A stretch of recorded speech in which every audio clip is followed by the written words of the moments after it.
Hey, if you've ever wondered why That's Good Parenting began, I tried to keep it short and sweet, but here it is.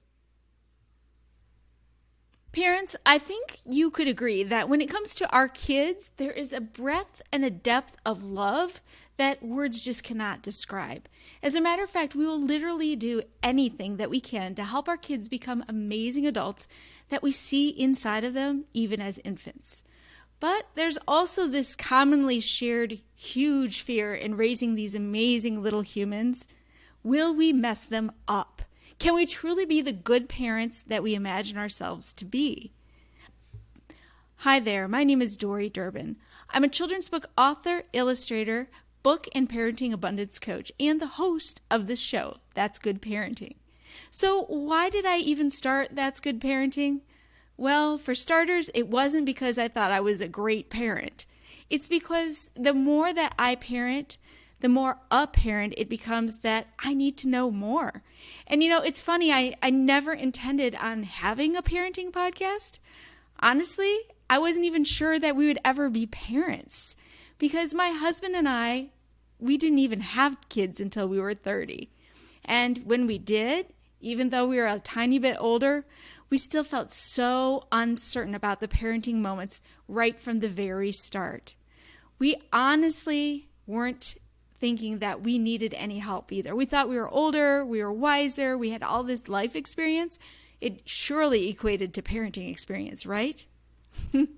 So even when our kids were up all night and we were going through teething, through tantrums, through toilet training, we tried to find out all this information that we could on our own. Thank goodness for the internet and for nurses, because without them, we would have been lost completely. But still, sometimes I felt like I was so stressed in what I didn't know and hesitant to ask for help that I started to doubt that I was ever going to become a good parent at all. So right after we had our first baby, I found out that I had rheumatoid arthritis, and that was quite disabling to say the very least. When I wanted to crawl around and to do things where it just seemed natural for parents to do, instead I was limited by energy and by the motion itself, even carrying the kids. I had joint and muscle pains and found it really hard to sleep at night, despite the fact that we had little ones. And the demands on me, just natural demands of being a parent and being somebody who was in the house taking care of things, it got to the point where I would actually be emotional from the exhaustion and frustration of just trying to make decisions, much less take care of us all during the day. My worst moments were literally when my body hurt. I felt angry. I felt trapped in my body and didn't have any answers. I was emotional because I knew that there had to be a different way, but I was just struggling even with asking for help to find it. So I kept trying to do everything on my own. I tried to be ingenious instead. I have memories of using my teeth to undo the clothing snaps and moving from pillow to pillow across the floor so it didn't hurt my knees. And I had ice packs when I was nursing. I tried to nap whenever the kids napped. I found new ways to open Play-Doh and put on their little shoes. For me, the hardest part wasn't overcoming the physical part. It was the mental frustration and the struggle of trying to be the very best that I could be, even though I knew it fell much shorter than I wanted. When I was lying in bed at night, I was assessing my decisions too. There was like this imaginary parenting scale where I was like, where on this scale am I succeeding? Where had I failed? And how many times was I feeling anxious and tense and unsure? And then it dawned on me, were my kids picking up everything that I was showing them? Generally, at night, I felt completely wiped out, mentally, physically, even spiritually. I just couldn't get myself to go to bed without judgment. I thought somehow that I should be naturally equipped to do this, that I should have this parenting knowledge just there, or at least I could find what I needed really quickly, right? And I'm really not sure why I thought that, because in all honesty, no one is prepared for parenting. You just aren't. So whenever there was a brand new situation, I was trying to dig from this belt that I thought I owned that I didn't even have on. And whenever I made the same mistakes over again, I just literally beat myself up because I should know better. But if I didn't have anything to help me, why would I know better? The more I tried to do it on my own, the more frustration I had, and it just grew and grew and grew. I didn't want to be a mom who was frustrated. I didn't want to be a mom who didn't love the moments of parenting that I had. My kids and my husband deserved so much more, and I just kept trying. But to be honest, soon the stress, it was making my RA worse. And so one day, after going to bed completely overwhelmed, mentally tapped, physically exhausted, and awake all night, we went to church the next morning. And I remember that I sat there on the pew and tried to hide how much my body hurt. My hands, my elbows, my shoulders, my neck. And then something spotted my eye. It said, "Welcome to Stephen's ministry." It was just this little pamphlet. It hurt to even go grab the pamphlet. And I just thought, why have I never considered Christian coaching before? Because the thought of somebody walking alongside of me without any bias at all and just listening and giving me support, that sounded amazing. So I grabbed the pamphlet up and called the next day. Well, let me set this straight too. The call was hard only because I really didn't want to concede personally and ask for help. My husband was backing me. My family was backing me. I just was stubborn. And I was so worried that people would judge me. But there was still this voice in my head that wanted me to believe that I would never, ever be good enough. I also truly didn't believe that.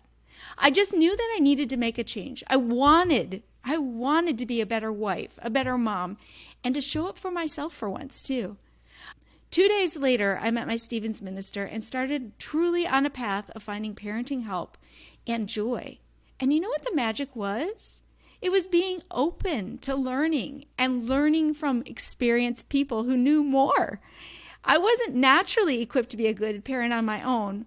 They could help me. And once my RA had finally gotten under control and I stepped back to really look around me, I realized that I had been simply suffering in silence. I realized that being a perfect parent was not the same as being a good parent. I also realized that maybe with support from parents who had quick resources that actually worked the moment that I needed them, I would feel less stressed and less fearful that I would actually mess my kids up. And this whole thing did not happen overnight, let me tell you. But as I reached out to people, my confidence grew and grew, which is great because the older my kids got, the more complicated their problems got, and it was really necessary to know more. I needed wise and experienced advice. So at first I dug into books, podcasts, YouTube videos, connected with more parents who were like me. And I tried to get all this information I could on my own still somewhat. By the time COVID hit, my babies were high schoolers. I could feel my parenting changed in a whole new direction. They were older. They needed new information, and I needed new information. So, of course, like so many people during COVID, I pivoted. I completely left my old job of teaching, fitness, and personal training. But I knew that I wanted still to connect with families. I needed to connect with them. I wanted to help other parents feel less stressed and more deeply connected with their kids. So I decided to take my artistic hobbies, my teaching background, my love for art and books, and combine them into a new realm, children's picture books. Then after self-publishing my third children's book, I realized a few more things. I loved writing, creating, illustrating, reading books to families. And that even though the other parents' struggles might be different than mine, they were still equal in weight.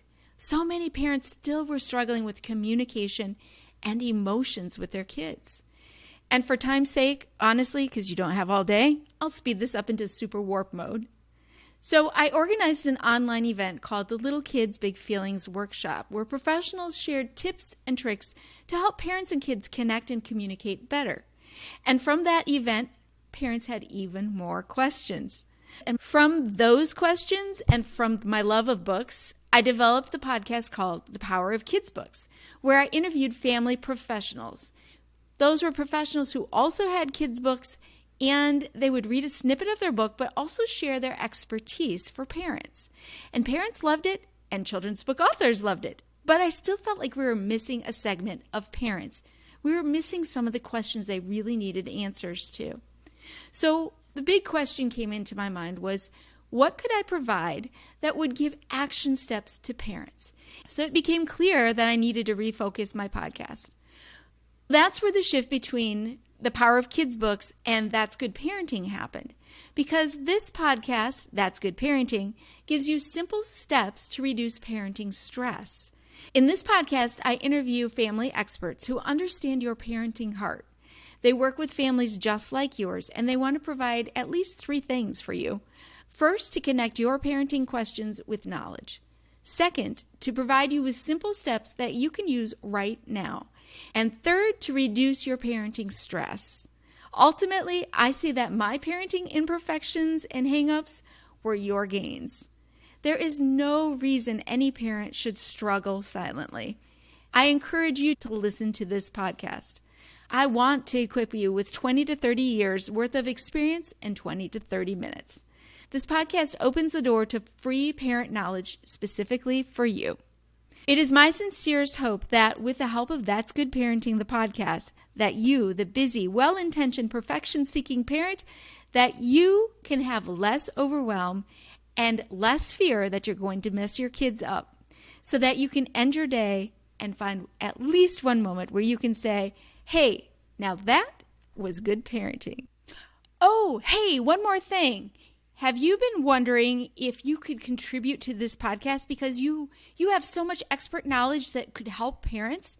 If you're interested, I have an application for you. Fill it out and we'll see if you're a perfect fit. And now, on to the show.